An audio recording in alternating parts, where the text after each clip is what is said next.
What's up, YouTube? This is Rochelle, and I am back to share a new budget plan for April 2020. So let's get started. First up, income. We plan on bringing in about $9,972 in for the month. Last month, I did not receive one of my husband's per diems or his reimbursement, so we are hoping that will kick in for this month. With all this going on in the world today, I'm not shocked at all, and this is even more reason to budget, budget, budget. So let's see, under the giving category, we will update these line items together, so I will delete this because that's in the wrong section. So under giving, donations will be $100, gifts and tips. I've dropped down from 50 to 40 because I want to really use this next month or two to really save as much as possible to put toward debt and home repairs. Next category is savings. I've added a few new line items. First is emergency fund. I am going to restock that. Pay no attention to this remaining. I'm bad at there we go. I am so bad at updating that. So it does have enough money in it, but I'm adding an additional 120 because I'm taking part in a challenge.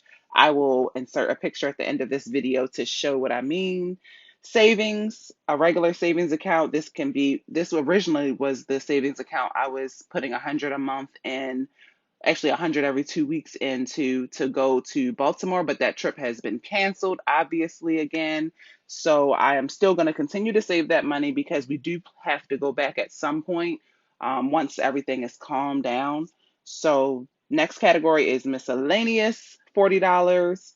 I've started a new category called row miscellaneous cash because I find that sometimes if I need to make a run to the post office or to the store or UPS for Amazon return, and I need a label, pay for a label or something, I just need to have cash on hand so I can do that and not bother my bank account. So what I'm going to do is I'm not going to plan to add any money every budget, but any money that I have left over in my cash envelopes at the end of the month, I'm going to allocate some of that money to that new cash envelope. And you'll see that in my cash envelope update. Amazon will have its own line item now, obviously, since we're not shopping in stores. And for as long as the foreseeable future holds, if they stay open, we'll buy what we need from them. Clothing is another new line item. This is really going to be a sinking fund that I will do electronically, and same for Amazon. I pull out as less cash as possible because we don't have an actual bank here. So there is a bank fee every time we use an ATM. We do get reimbursed for ATM fees, but I don't want to make it a habit of grabbing too much cash because there's no way for me to make deposits if I don't use it all up. So that's my plan for savings. Next is housing. Oh, and before I move to housing, let me just say too, giving is only 1% this month. And like I said, I'm really decreasing all of our categories just so that we can really push for debt payoff. Same thing for savings. Only 3% is going toward savings this month, and that's okay. Housing, I can delete the gas and electric because we have a tenant. Our cell phone bill has decreased, y'all. Remember, I told you in previous videos I was going to work to lower that bill. I did that. I paid off my mom's cell phone bill. We were paying monthly like $50 a month to pay it off. No, not 50. Something small. I can't even remember how much. But anyway, all those little things add up, guys. If at all possible, start a sinking fund to pay off your cell phone bill. It will lower your bill significantly. Even if you can't make the full payoff, there's an option to pay your bill like you usually do. And then there's an option, I know at least for Verizon, where you can go in and you can pay on your phone directly. You can even choose which phone you want to pay off. Do that. Highly recommended. They can't charge you tax on something that you're not paying for anymore. Home repairs, $550 for the month. So for housing, 7% of our income will go toward housing. Transportation, Uber and Lyft. This is a new sinking fund I'm starting. Usually I keep this money on my Apple card, but since we're not going anywhere for the foreseeable future, I don't want to stop putting money to the side for that. even if it's just $20 a month. Usually it's 100. For this month, it's 20. So I'll start a sinking fund for that. And I will show you in an upcoming video where my electronic sinking funds are going to be. Gas money is $0 for the month because I don't need any. That's also going to be inside of my sinking fund. So for transport, that's actually only less than 1% of our income, which is great. Food, groceries, I'm just picking a number literally out of the sky and saying $200. Guys, we have so much food, there's no need for us to buy anymore, especially you'll see why in an upcoming video.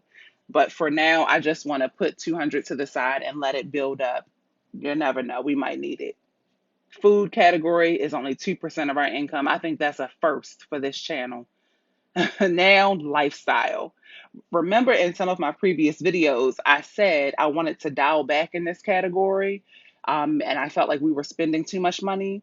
Well, now that we're home and actually using these services, I'm going to pause that plan. So personal money is $430. We can spend it on whatever we want to do. It's split right down the middle. For my husband and I, we each get $215. And a new thing that also happened is there's a minimums you have to keep in your bank accounts. And if not, you have to pay $15 a month for a service charge. And as of right now, my husband doesn't have to pay his $15. But I'm still going to keep it there because we've always had it there and let him just keep that money. He's as a win, as a congrats for keeping. I think the bare minimum you have to keep in your personal account, and this is outside of our bill account. I think it's $3,000. You have to have at least $3,000, no, $1,500 in deposits or $3,000 as your, um, you know, balance every month. And so he's able to keep that now, so we don't have to pay bank fees. Next up is me, so that I don't have to pay him. Anyway, Apple covers all of our Apple services we use: iTunes, iCloud, Apple Arcade, you name it. Whatever we do, it comes to $40. And so that's what I will pay each month. Netflix $12.99, Dollar Shave $10.45. Eva's allowance has been dropped from $50 to $40, and you'll see why soon. Homeschool $19.95, Wix $8, Title $5.21. Gym, this is so painful. See, this is why you don't sign up for these automated things like gyms. Look at this. They're closed with no dates of opening. And I gotta still pay this $103.64. But it is what it is. Eva supplemental learning is really $9.99, but it's free for the first month. So I just put 9 cents because they did like a little mini charge. So that's why I dropped her allowance from $50 to $40. She chose to use this new supplemental learning thing. And I'm like, girl, there's so many free supplemental learning sites. But because all her other homeschool friends are doing it, she wants to, so she can spend time with them virtually, since a lot of them live on mainland. And I'm like, okay, cool, but you're gonna have to pay, honey. You want to pay one of these bills because we trying to save here and pay off debt. Bank fees, like I said, we do get reimbursed for bank fees, but we still have to pay them up front. We get reimbursed monthly. That comes to $10. And then last but not least in this category is our May early bill. We already know that homeschool will come out twice this month because before we get paid again in May. So that's an extra payment. So total lifestyle is kind of huge this month. 7% of our whole budget is going toward lifestyle. Next up is insurance and tax. We're blessed we don't have to pay for car insurance at this point. My parents are paying for it. And health insurance is covered through my husband's job. And also life insurance. Next up is the last category where we plan on spending all the money, y'all. Credit card minimum payments are going to total $480.14. That's for every credit card that we have a balance on at the current moment. Mortgage and our car will come to $12.80. It actually at this point comes to less than $12.80, but we still put $12.80 in that account to cushion it. And once a month, starting this month, after both of the bills, the mortgage and the car payment have been paid, I will put an extra payment on our car payment, and I will record that for you guys to watch. It's not much, but every little bit helps go toward that principle.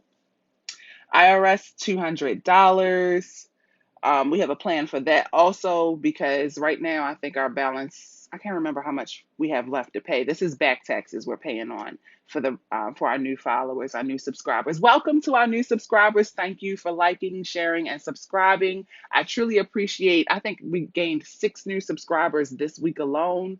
That is like rare, and I'm just going to attribute that to the fact that I finally might have got my foot back in the YouTube algorithm. I hate to even mention it in this video because then they'll kick me back out, and because so many people are at home. So I hope that everyone enjoys these videos, and I'm going to try to stay consistent. But as far as IRS, we pay $200 monthly so that we can pay off our 2015 back taxes. But we actually, for the first time ever, are supposed to get money back for our taxes this year. We filed our 2019 taxes and we actually were in the green. So we're going to use that to make a lump sum payment on our back taxes to hopefully lower the amount so that we don't have to continue paying this. I think we're slated to pay our IRS taxes $200 a month for the next 3 years. Yeah, I'm trying to get that down. Next is Discover. So this is the card my husband and I picked for the month to throw every penny at. And for this month, our goal is $5,000 or more. My husband has a small balance on his card of $96.88, and that's for just some random hotel charges. I have a small balance on my card for some rental car charges. We did rent a car, but I ended up returning it, and I had a small balance to pay for that, $77.55. My husband's business credit card will get $600. My business card for my Actually Travels business, got to do my plug real quick. Actuallytravels.com is officially closed for bookings at this time. But if you want to do planned travel research, hit me up. That's a whole different ball game. But 8312 goes there, and we are anticipating a May early bill. How about we say what it is? It is Care Credit, and the amount of $98. So that will come out early for next month because we don't get paid until the second week of April. So look at that, guys, a whopping 79% for debt. $7,915.69 will hopefully, prayerfully go toward debt for the month. Yes, debt for the month.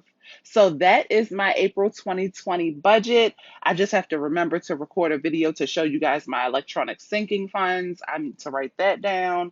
And I also need to remember to show you guys our lump sum payment whenever it comes through, because y'all, we looking at July, August, maybe even later before we see any money from the federal government due to this crisis, this pandemic. So I'm not going to hold my breath on that. And also, we are anticipating, hopefully, to have our April per diem and reimbursement hit our bank account. You know what? I wrote down the wrong month. I'm glad I went back up. That would have killed me after this video was already recorded.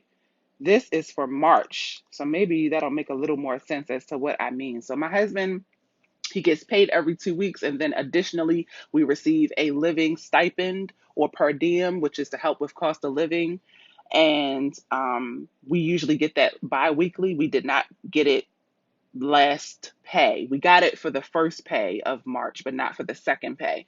Also, he turned in some forms to get reimbursed for some purchases we made, and we did not get that money back yet.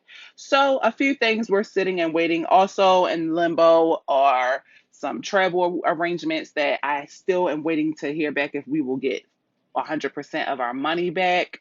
It's just it's a little tough time financially right now, but this is the benefit of having a budget.